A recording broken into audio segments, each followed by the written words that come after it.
What will happen if Congress doesn't get their act together by Monday and we have a government shutdown? Well, what will continue to function is air traffic controllers, because we can't have planes just crashing all over the place, Medicare, Medicaid, Social Security, the post office, and unemployment benefits. Those are considered necessary government functions that are separate and essentially self-funded for an extended period of time. So those are taken care of. What won't continue to function is virtually everything else.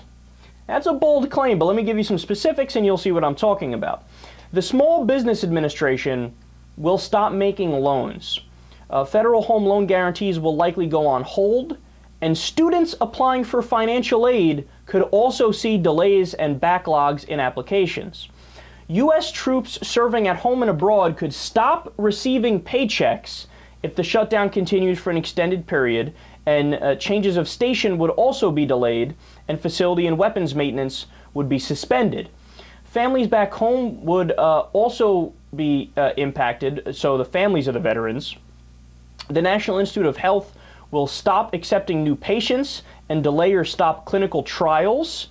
New filers could face delays, and doctors and hospitals may also have to wait for reimbursements.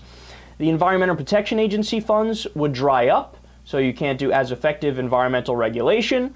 Food inspectors would stop conducting workplace inspections unless there is an imminent danger.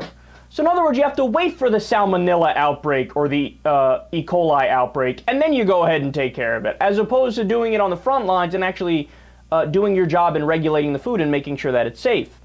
The Bureau of Alcohol, Tobacco, and Firearms could stop processing applications for permits.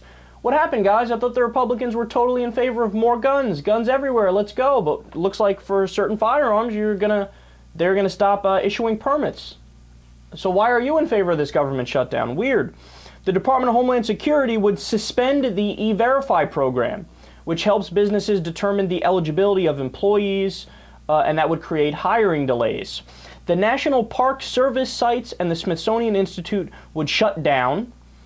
Disaster relief would slow drastically. Now realize something, what's going on right now in Colorado, they are in desperate need of federal help. I mean, on a level that, is only matched by things like Sandy and Katrina. Horrible, horrible scenario in Colorado. But if the government shutdown happens, disaster relief slows down. So is that what you're in favor of, Republicans? Would you want to shut down the government and snub the American people, the patriots in Colorado, for political reasons? Because you can't defund a law that was passed in 2009? Man, that's some radical shit. That is extremist as extremist can be. Now, it's also important to note, the last two shutdowns that we had during the Clinton era, one lasted 6 days in 1995, and another stretched 21 days at the end of 1995 and the beginning of 1996. It cost the country 0.5 percentage points off of gross domestic product growth, and more than $2 billion in today's dollars in unnecessary expenses. So it's a lot like the debt ceiling in the sense that if you don't get it taken care of right away, it's going to cost you more money.